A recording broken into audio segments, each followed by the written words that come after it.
And I find something very interesting.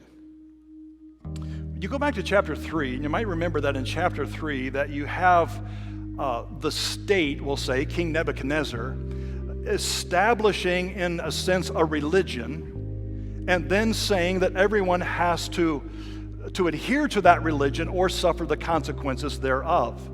Interesting, isn't it? And now here in Daniel we have that, but not just that, but we have the actual persecution of an individual for the practicing of their faith. So here in chapter 3, we have the government using its power to establish a religion. And then in chapter 6, we have the persecution by the power of the government over one who is practicing his faith. Now it's interesting to me when I think about the very first words of what we call the Bill of Rights. What are the very first words of the Bill of Rights? Well, the first is what is referred to as the Establishment Clause, and it says that the Congress or the state will not establish a religion and then require people to live by it. That's not exactly what it says. I think I got it here in my notes. The Establishment Clause says Congress shall make no law respecting an establishment of religion. So it's saying that you can't establish a religion, even Christianity, and make people follow or adhere to that religion. The second clause is known as the Free Exercise Clause because it says, or prohibiting the free exercise thereof.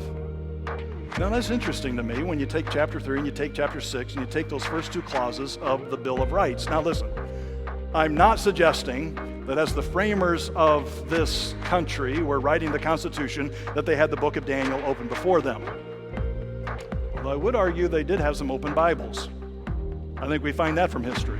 And I'm not trying to argue that they were just that they saw these stories like we're talking about here, and that's why they wrote what they wrote. I think what we're seeing, though, is something more foundational, something more fundamental than even the framing of the Constitution of the United States. And what we are seeing is God as the one who establishes freedom of religion, and seeing God as the one who gives that right. The government doesn't give the right.